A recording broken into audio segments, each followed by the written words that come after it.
Oh, dude, I got the worst cramp during the break. It was just like my hammy just fucking balled right up.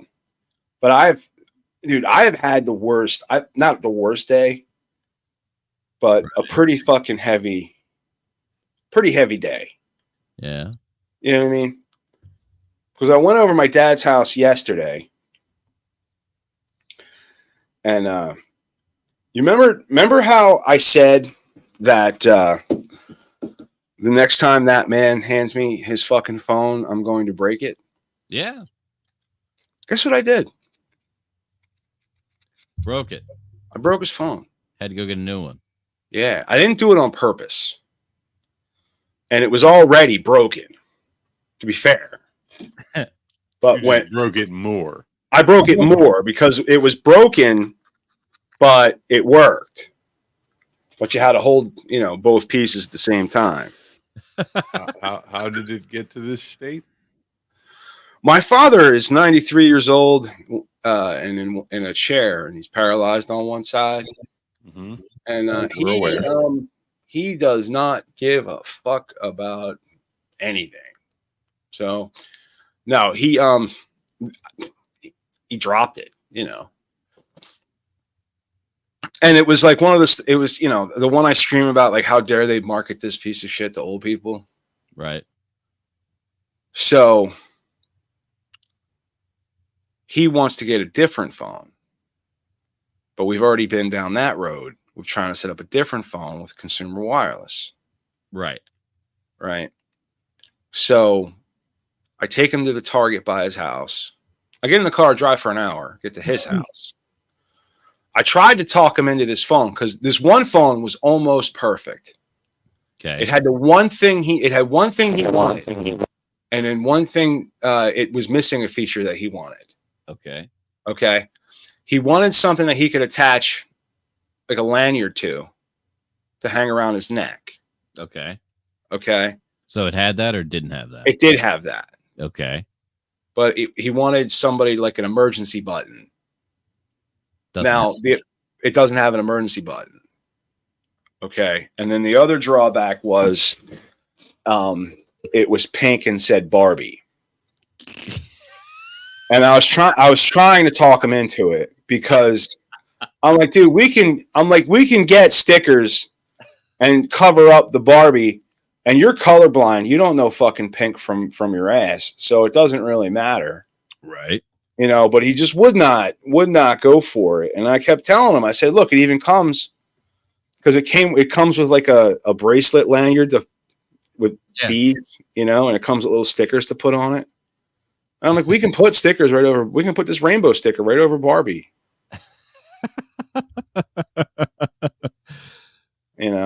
Well, tell him we're planning on coming out with a whole line of Make America Gay Again stickers. That's right. So I took him to Target because the consumer cellular, that's one of the places to go. But I went to the wrong one. How so?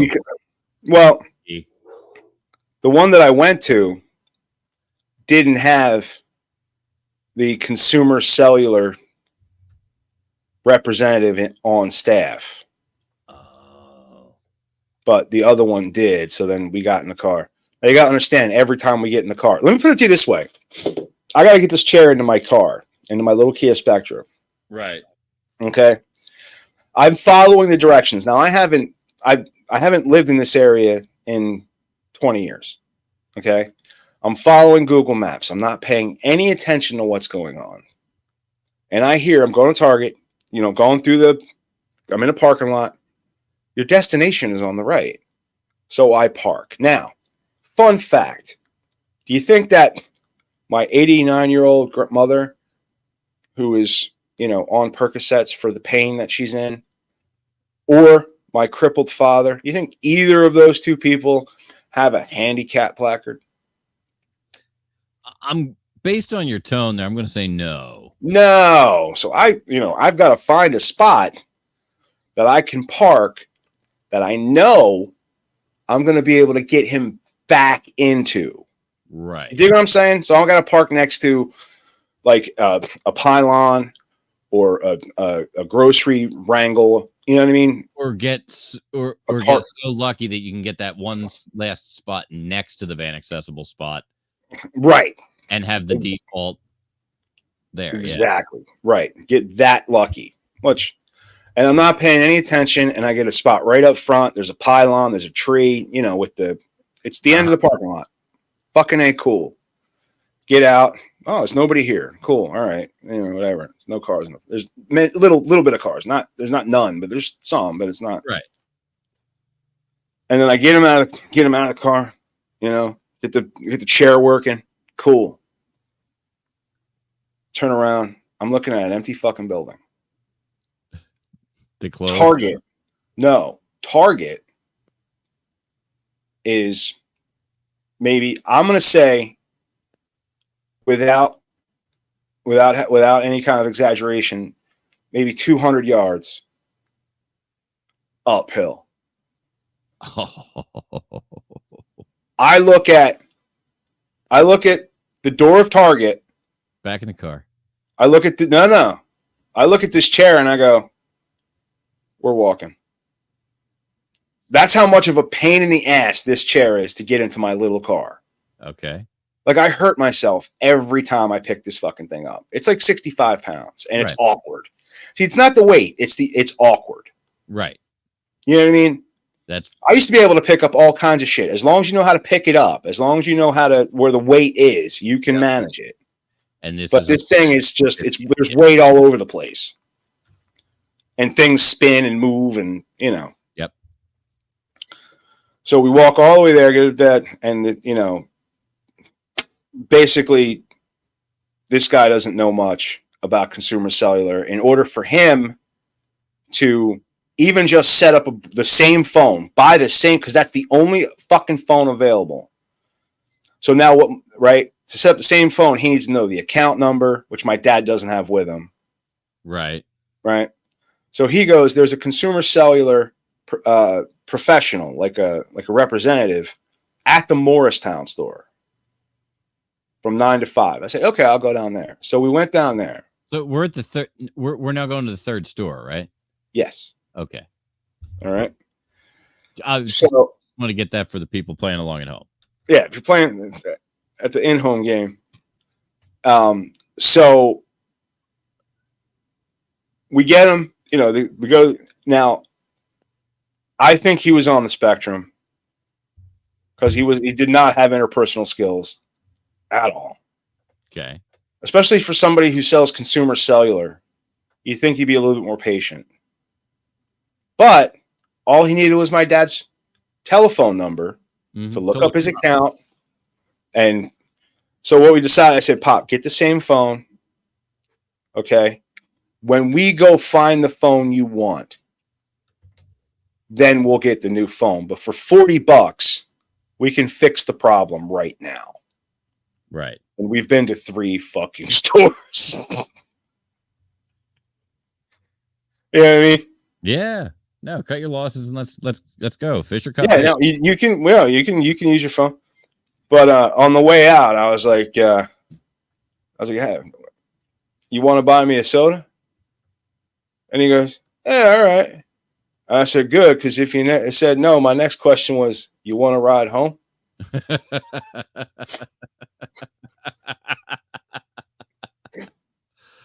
Oh, I had a nice day with my dad, but it was physically hard. Yeah. And it's emotionally hard. Yeah. You know, being with your elderly parents. And you know, us as Gen Xers, we don't take the mental, you know, the emotional wellness as seriously as the newer generations do. No, we don't. Not at all. But also in Britain, it's very, very hectic. You have copy there. I do. You do. Burnout Blues and Brighton's Breakdown. I think it's Britain. No, that's Brighton's. Uh, Good day, good people. It's me, the Reverend Professor Mike Latoris, here to break it all down with a dose of delightful, dramatic, and downright dumbfounding news from across the pond. I'll put my cans back on. Put your cans away. I'm putting my cans back on. Now brace yourselves, because British workers, particularly Gen Z and young millennials, are on a mental health meltdown. That's right, folks. It seems like these young bucks are clocking in only to clock out mentally. And it's costing the UK a cool £138 billion. That's not just a financial fiasco, it's a full-blown national crisis. And no, this isn't my excuse for the mess I made of my kitchen last weekend. Although, come to think of it, that was a mental health issue. Turns out cooking wasn't my calling, more like burning was. Now, it appears that young Brits under 30 are missing the equivalent of an entire day of work every week. Nearly 60 productive days lost each year, while those Gen Xers and boomers are just sitting pretty with 36.3 days of mental vacation. Not bad, huh? Meanwhile, I'm over here losing hours just trying to remember if I left my wallet at the store or in my car. I really should get one of those fancy Find My Wallet apps. But it's not all fun and games. Mental health woes like burnout and depression are really hitting these young folks hard. A whopping 150% productivity drop from mental health concerns compared to physical health struggles. Who knew that burnout could be such a big deal? I mean, burnout is something I know well from my own college years. You know, the time I stayed up all night writing a 20-page term paper on why naps are essential to human existence. Spoiler, I did not nap, and I got a C-. Back to the Brits. About 25% of employees are using wellness tools offered by their employers, and 85% of them say those tools are actually helpful. But for some reason, the rest of them are too cool or too embarrassed to use the support that's already there. I get it. I mean, it's hard for me to admit that I need help finding the remote when I know it's right in front of me. But I digress. Now, employers, listen up. If you want your workers to take advantage of those mental health resources, you might want to shout about it more. And for the record, shouting isn't really my thing either. I much prefer to whisper sweet nothings to my plants. Yes, I talk to them. Don't judge me. But here's the kicker. It's not just about the employees. According to the research, mental health burnout is making Britain a burnout nation. 9 in 10 adults are feeling that. Hey, Mike. Yeah. Mike. Yeah. I've got an idea. What's that? What if we scrap every plan we've had for B Block? We play your porn audition while Pete's sleeping. And see if we can give him dirty dreams. Okay, I'm in. Fortunately, I already have it queued up. So for the people at home who don't know, Mike is a voice actor, and as a voice actor, he gets, propositioned for a lot of different parts. One of those parts, apparently, they're making just audio only pornography. Yeah, and audiobooks. That's right. And Mike has sent in a submission. So what we're going to do now is play it for Pete as if he were, because Pete is dead asleep. If you go check the video, you will see him sleeping. You will also see that his, because he's looking down. So I changed his headline to "Is trying to find his penis." All right. And I you're have. Yeah, go ahead. so hot and wet. How much you want me. It makes me harder. And that clit aching, begging, pulsing for more. Watch how I stroke you down there with it. Just teasing. I'm going to ease into you, and you're going to take it for me. Because that's what good girls do. Mm. Holy fuck. You're clinging to me. I just want to bury myself in you. Mm. Good. The way that you're moving your body. Fuck. That look on your face. The little moan you make every time I pump my hips. It's so hot. Okay, quiet. Let me pick you up. Wrap your legs.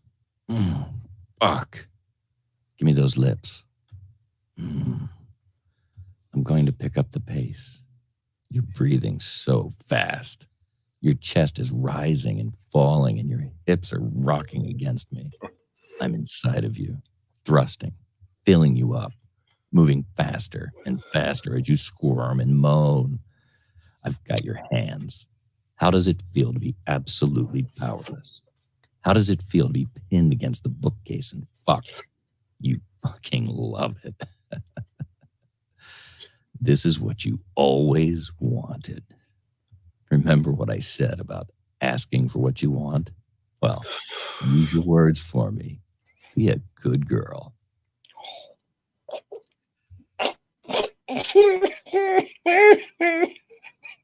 It's really hard for me to listen to that back. It's really hard for me to listen to that. It wasn't bad reading it off. I mean, But Pete's asleep, and he just heard that. That went deep into his subconscious.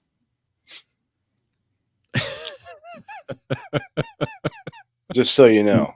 yeah. I should have thought better about that before I played it, huh? Well, if Pete, I'm like, well, we're gonna wake him up if he tries to fuck you.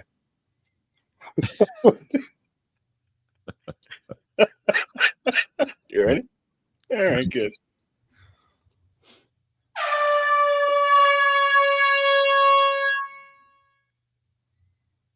Damn, he is out. Pete, Yep. Pete, why don't you go to bed, bro? Nah, I'm good. No. How you feeling? Feeling kind of turned on there, Pete? You got that morning chub?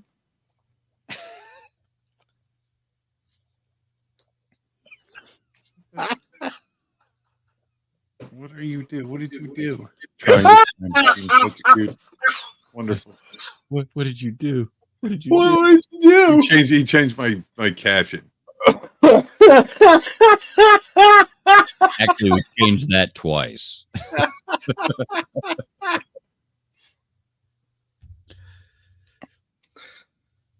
Because you were looking straight down. Mm-hmm. We had to make an excuse for you.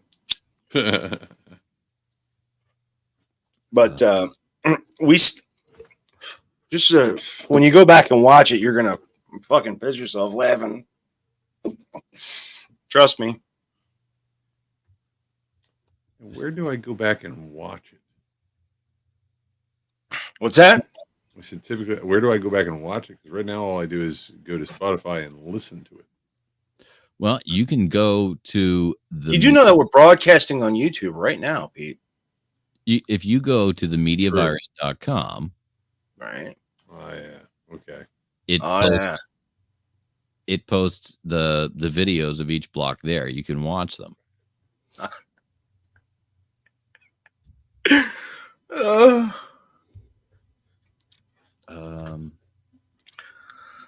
All right. Well, yeah, the millennials and the younger millennials and the Gen Zs are taking more advantage of mental health services from their employers. Yep. Because there's a mental health crisis. You know, I mean, that's what's that? To some degree, yeah. Yeah. I mean,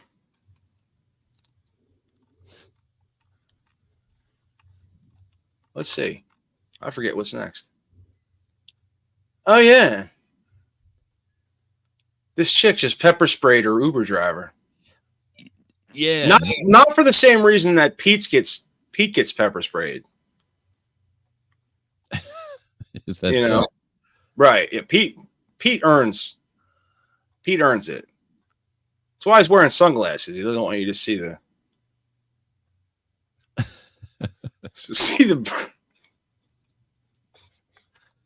the burns. Bear with me just a second. I'm realigning here. Yeah, take your time. Where am I going?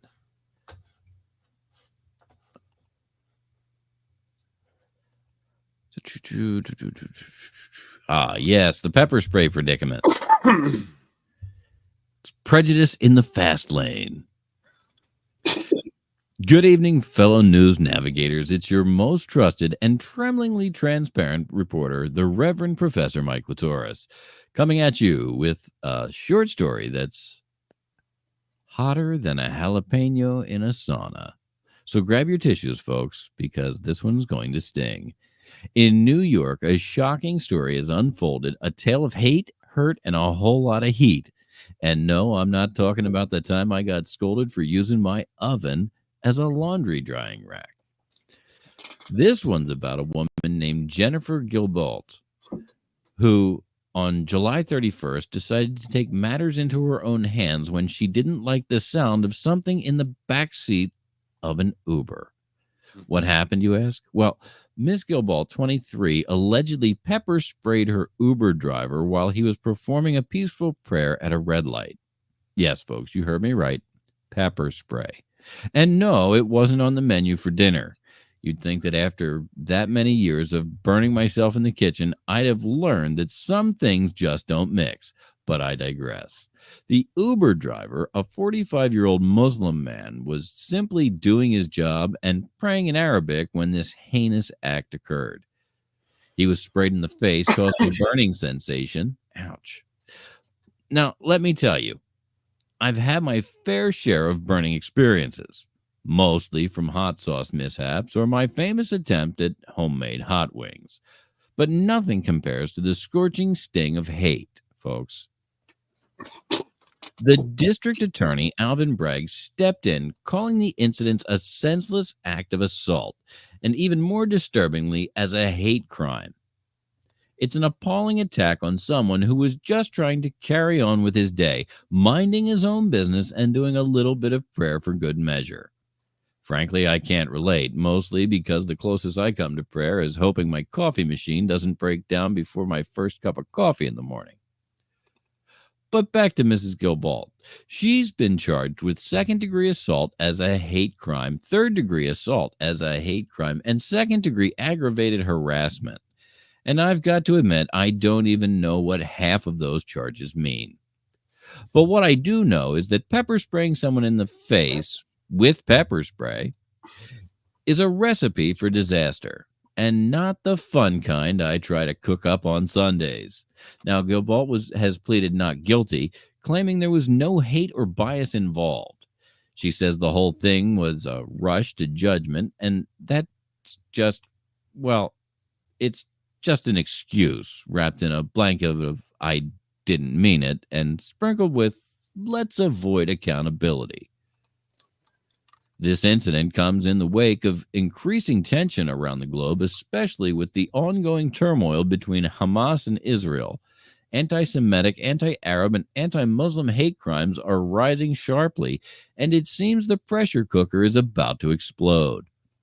But just like the time I tried to stuff a Thanksgiving turkey in a toaster oven, these kinds of actions only lead to disaster. Please don't try this at home. Folks, if there's one thing I can leave you with today, it's this. Never underestimate the power of kindness, and don't let your inner pepper spray take over. We all have a responsibility to be better, to do better, and most importantly, to be better to each other. And with that, I'll sign off before I end up pepper spraying myself into another embarrassing situation. Like when I tried to fast track my medication meditation practice by napping in the middle of a meeting. Trust me, the only thing that burned was my pride. This has been the Reverend Professor Mike Latours with TMVP News signing off. Stay safe, stay sane, and remember, kindness doesn't cost a thing, but hate sure burns. Now, when I heard this story, okay, Yeah. Pete, Mm. you heard the story, right? Mm-hmm. So a woman pepper sprays a Muslim because he's praying. The what? I'm sorry. Say that again. You crackled out. Yeah, You're way too close to that, Mike. A woman pepper sprayed a Muslim man Mm-hmm. because he was praying. Mm. Okay. What age of woman do you picture in your head?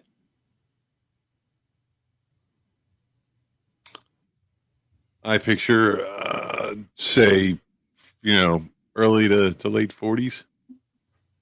Early to late 40s. That's what I would assume too. No. She was 23. Oh. Well, What in the hell? To be honest, my gut instinct said that, but I didn't say that. Was the millennials, everything offends them. Ah. I see what you're saying. That No, I was somebody in their expecting, 20s, somebody in their 20s. I didn't say it because I was like, because you're a pussy. Go there, but let's go there. Yeah. All right. There you go. Now we've gone there. Yes. But I was shocked. I was shocked that it was. I was assuming a woman our age or older. Yeah. 23 kind of threw me for a loop. I thought they were all like, loving each other's feelings and shit. You'd think. Or no, they don't love each other's feelings. They only love their feelings. Right. Like fuck everybody else's feelings. Yeah. Fuck Screw everybody else's feelings. But Fuck their your feelings. feelings are important. Fuck your feelings.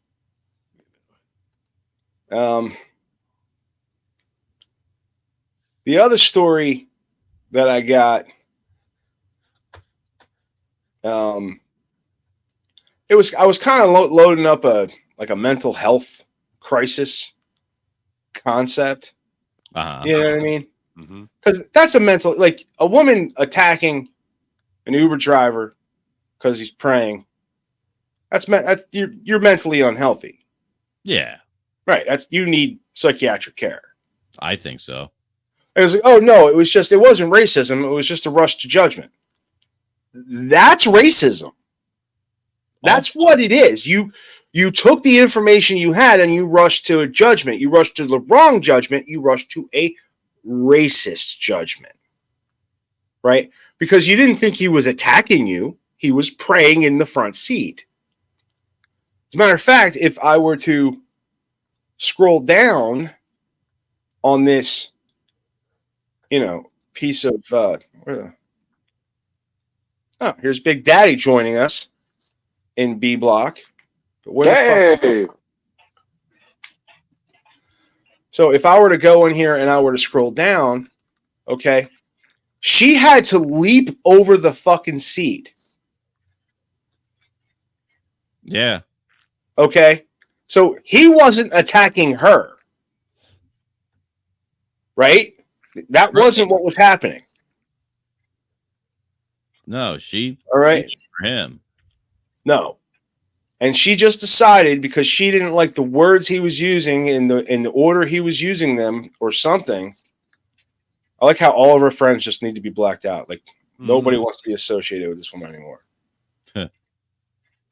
But I could have you could have knocked when I saw this pretty little girl at 23 was the Karen that I pictured in my head. I was assuming a woman in her 50s. Right. But how you doing, Big Daddy? I'm all right. The charge of the hate crime for spraying her Uber driver. Damn. I find that there are two different kinds of Karens. There's the old ones that are in their, middle age, and then you have the young ones who are Karens in training who are more entitled. I find that as well. It's they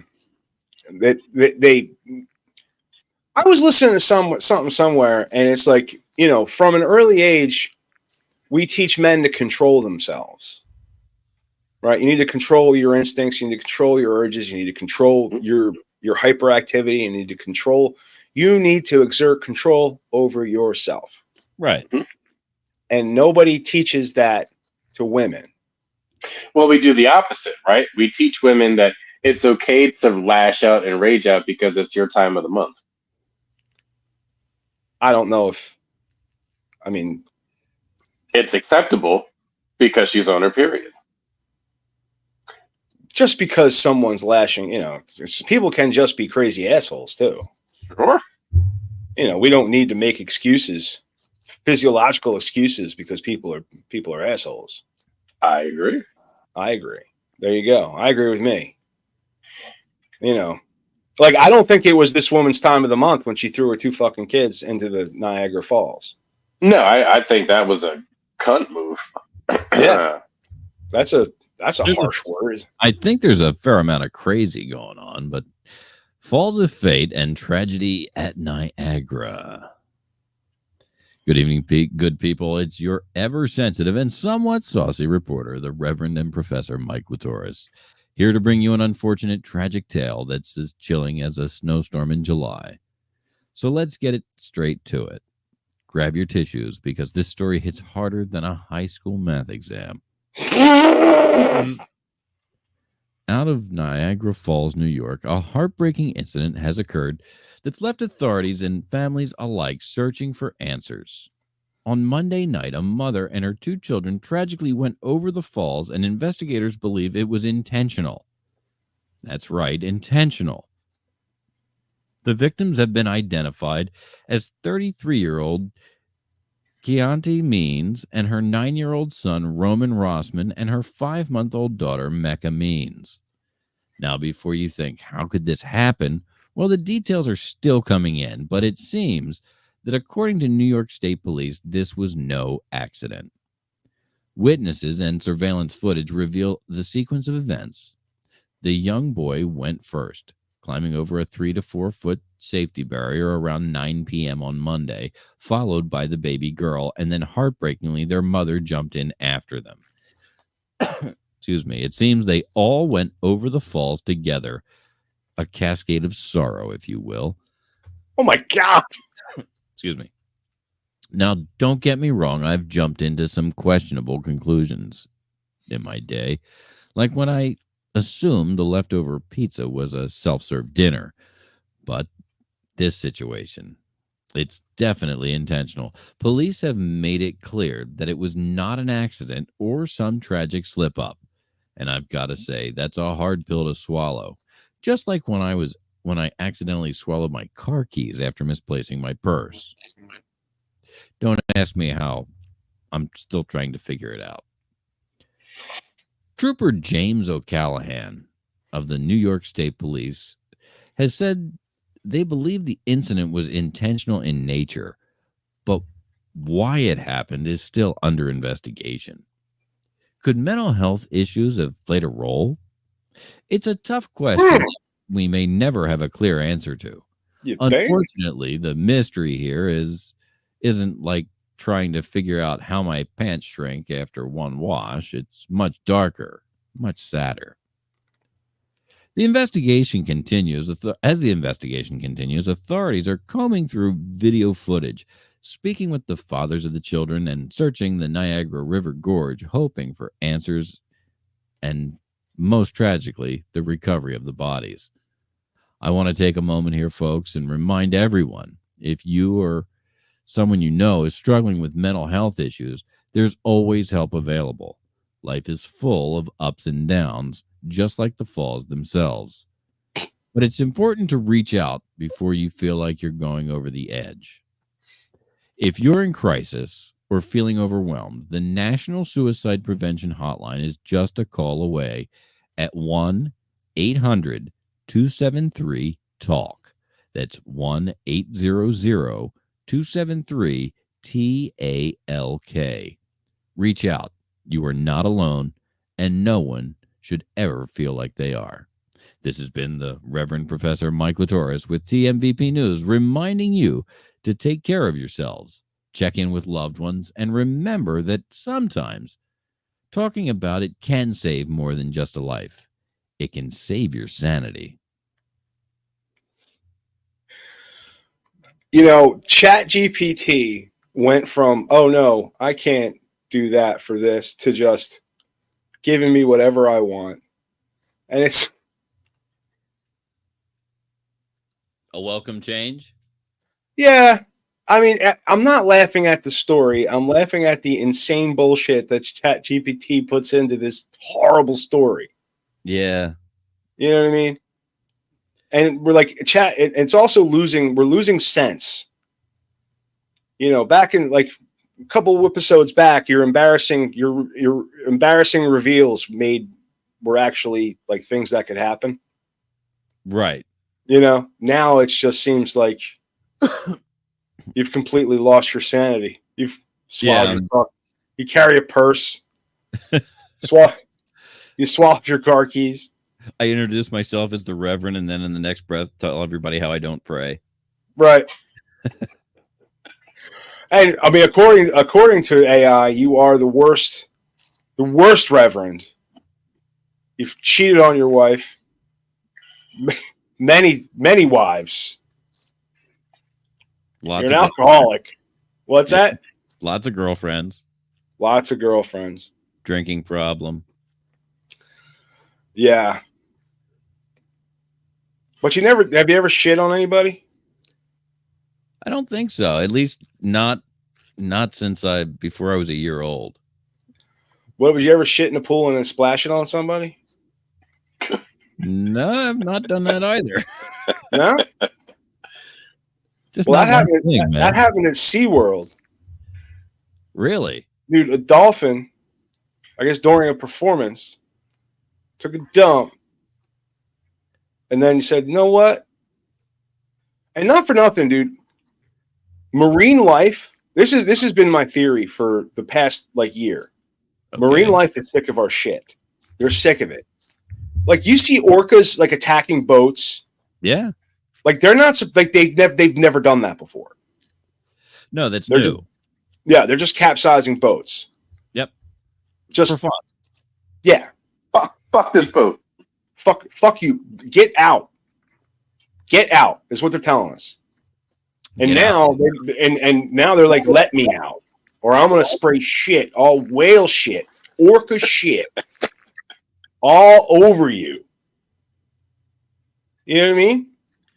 I mean, what would you do if you were kept in a cell, you know, and then 3 times a day you had to come out and do a fucking dance? I'd probably, yeah, wouldn't you? Yeah. Good evening, listeners. It's your favorite funny fish fanatic, the Reverend Professor Mike Latoris, here with a tale that's sure to make you squirm and wish you'd stayed home with your own private tank. SeaWorld and San Antonio recently had an orca encounter that went, well, let's just say it was a popular experience in more ways than one. Picture this. A packed crowd at the orca encounter presentation, anticipating the big splash, but not this kind of splash. Yes, folks, an unnamed killer whale decided to take a toilet break in the middle of performance, dropping a big old pile of poop in the tank. That's not all. Oh, no. This orca, probably thinking it was auditioning for Shark Tank version of SeaWorld, followed up with a high-flying maneuver that sent a shower of freshly soiled water over the spectators. Talk about an unexpected water ride. Big Daddy. Witness. Hang on. Big Daddy. Pete has been falling asleep. My read. The whole show. My reads put him right out. Right. Now, He I- falls into the rhythm and the tone and just checks out. I started now in the last segment. I kept pulling up an air horn sound effect Mhm. and playing it and jarring him awake. But in the beginning of this block, you might not know this, but Michael has read an audition for a pornographic book on tape. And while he was sleeping, we played it. So now it's deep in his subconscious.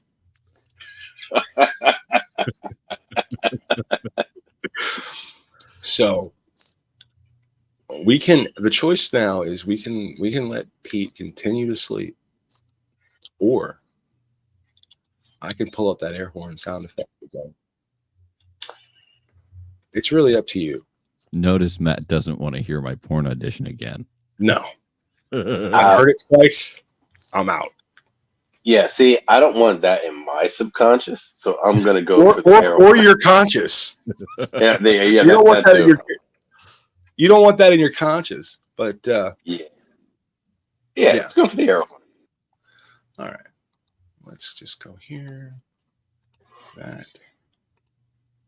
All right.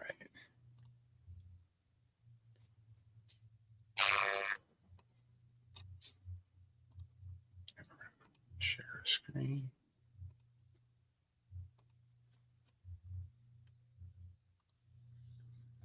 I mean, he's really checked out.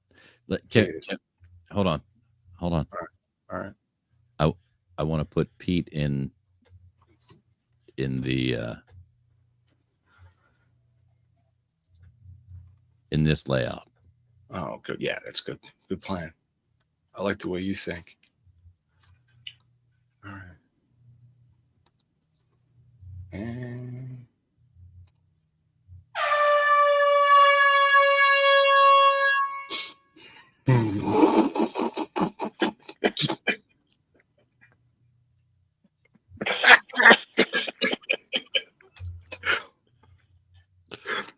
We're terrible. like I know that it's not funny to him at all, but it's still funny to me. You know, like I've done it 3 times, still funny. So, but I think that's the end of the B block. I want to get into the C block, get that over with, and Pete can go to bed. I can go to bed. You can go to bed. Everybody can go to bed after C block. So let's bring this to a close, Michael. All right, ladies and gentlemen, this has been episode 209B of the Media Virus Podcast. We'll be back with the C block in just a moment, right after let's see. How about this?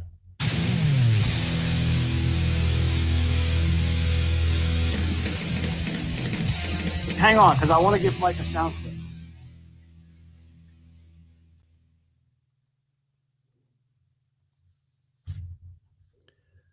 All right.